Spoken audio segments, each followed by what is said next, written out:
mula sa friendship namin ni Ruel. Sa akin po, wala akong kayong pakialam. Kung gusto ko siya maging kaibigan, tandaan nyo, Jesus is with us. Hindi po siya nag-i-scam sa akin. Hindi po siya nag-i-scam sa akin. Sina Wesley at si Johanna, wala po akong ambag dyan. Wala po akong binibigay. Pero nung minsan sabi ko, wag na tita, ano na, sagot ko na yan lahat. Sabi, hindi po ganun si Ruel yung sinasabi nyo nag-i-scam.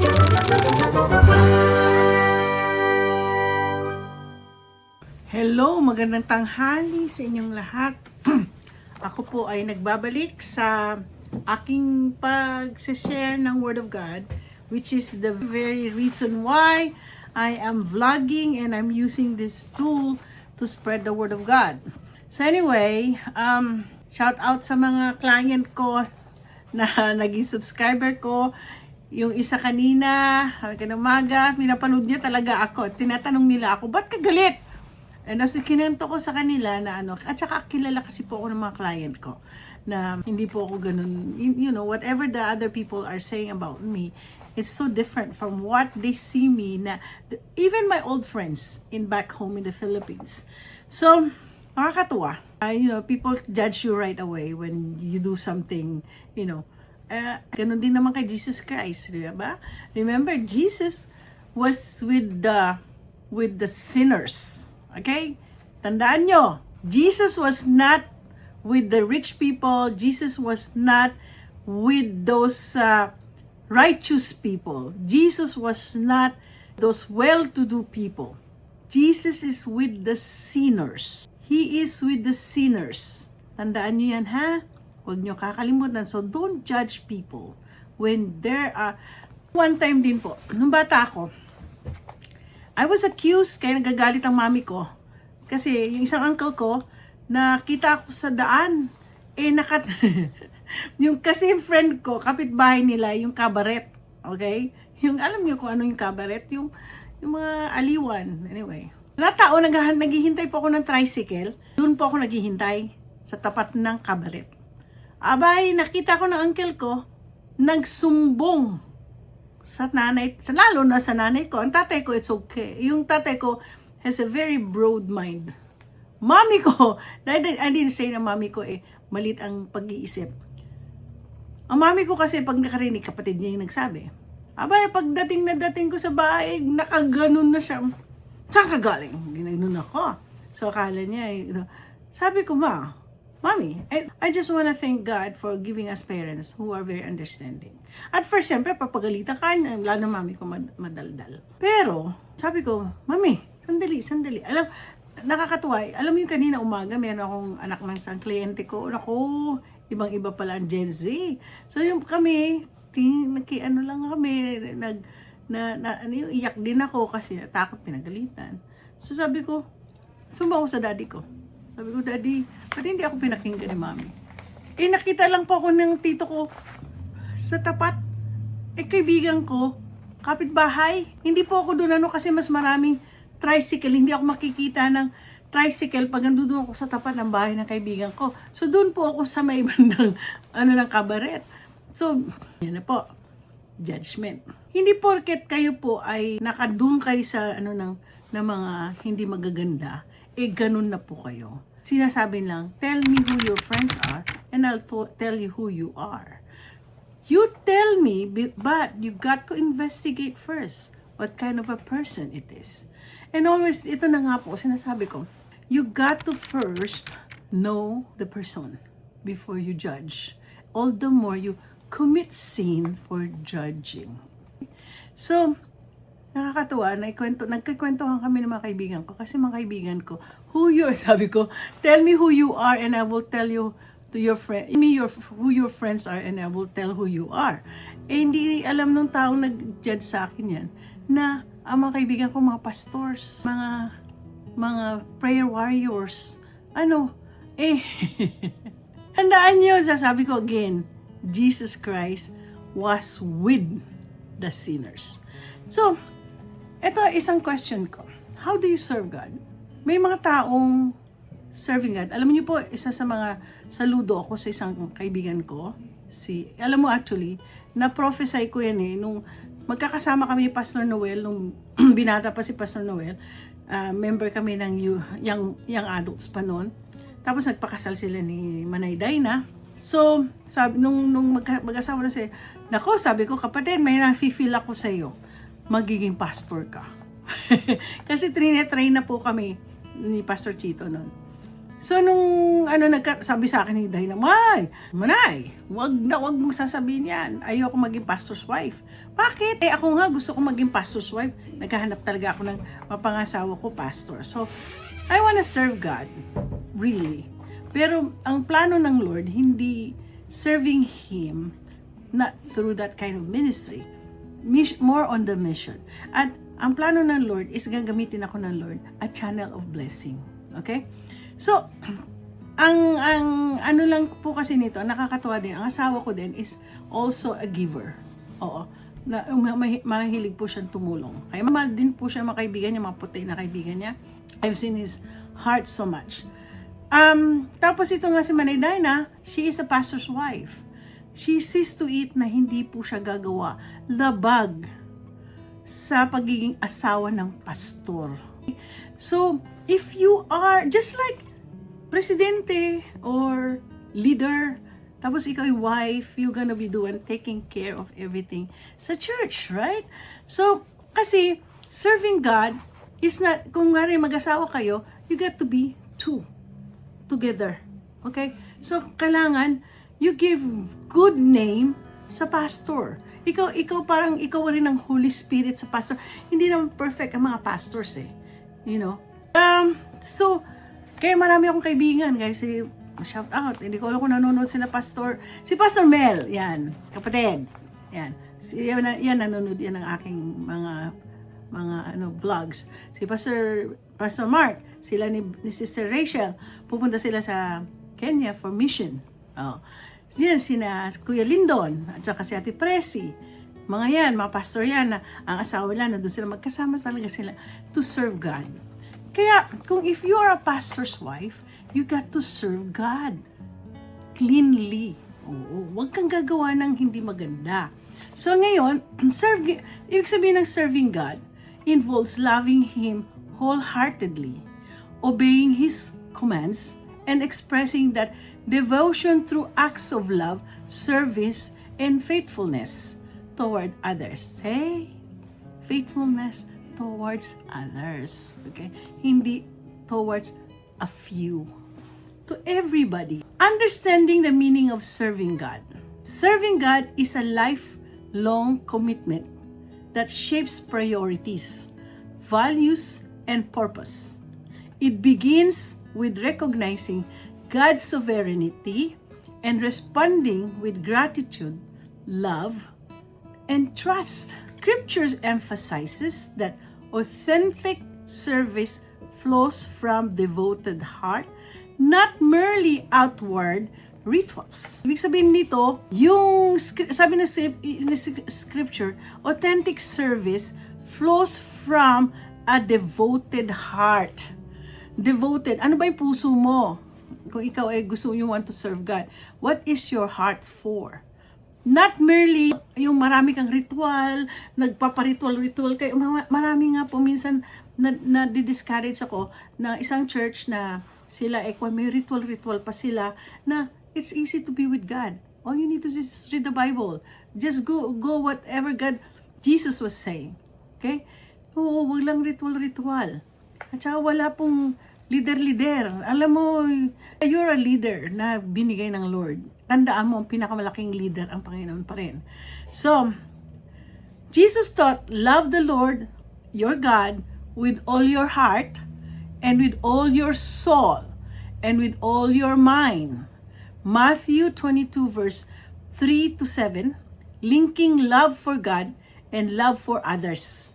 Love for others as the foundation of service. Ibig sabihin, love for others, hindi po natin sinisiraan ang mga tao. We have to love other people.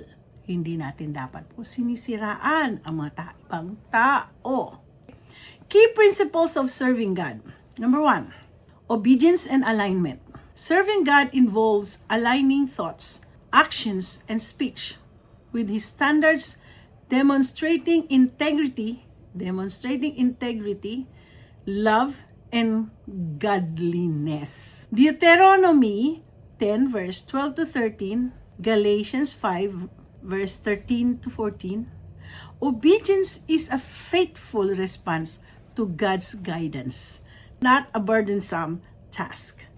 So, using gifts to serve others. Believers are called to use these unique gifts to serve others, administering God's grace and bringing glory to Him. 1 Peter 4 verse 10 to 11. Service is not for personal recognition, but to reflect God's love and power. Yan ang sinasabi ko. Service is not for personal recognition. Huwag niyo pong i-recognize, missionary ako, asawa ako ng pastor, ako po ay nagbibigay po ng church, hindi po personal. Dapat, if you want to serve God, God's reflection has to be with you through love and power. Okay? Number 3, practical acts of love and compassion. Serving God includes tangible acts such as helping those in need. Okay? Yan po ang ginagawa ko po ngayon. Comforting the hurting, offering hospitality, and promoting justice and mercy.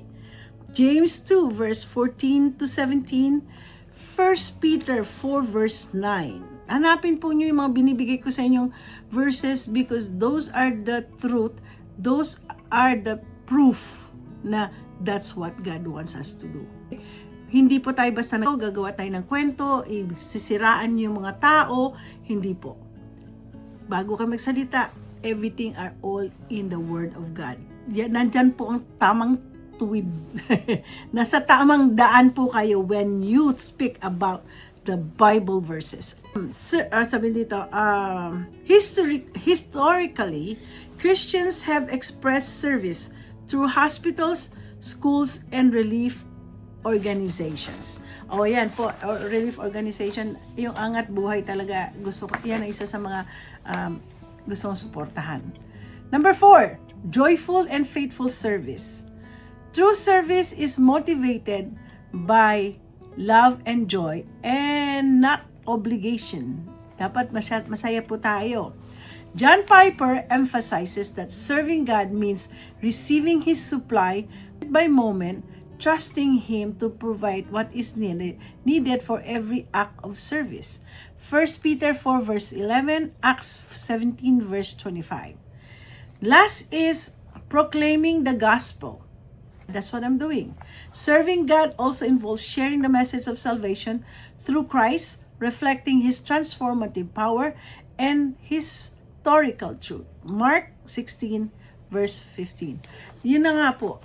Ako po, mga ibang tao, they judge me right away. They didn't even know kung anong pinagdaanan ko, anong nangyari, paano ako ni-restore ng Panginoon.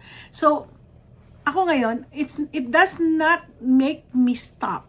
I will continue to share as God wants me to share my life with other people na nawawala na po ng hope. Huwag po kayo nakikinig sa mga taong gumagawa ng kwento without proof na biblical verses. So, yung mga mahirap po kasi sa lahat. Number 1 kasi ayaw na ng Diyos is to judge. You've been judging, you are making people believe in you, which is not true. Okay. Yeah, so alam niyo po na masyado po akong kasi may prayer, nagpe-pray na po kami ng mga prayer warriors ko. Meron po kami mga in-involved talagang pinagpe-pray ko kasi we cannot do anything but God's vengeance. They always say this, vengeance is not ours, but the Lord. Ilang beses na pinatunayan sa akin ng Panginoon yan. Hindi ko po pinagdadasal na may mangyari dun sa taong may sinasabi sa akin, hindi ko pinagpe-pray yun.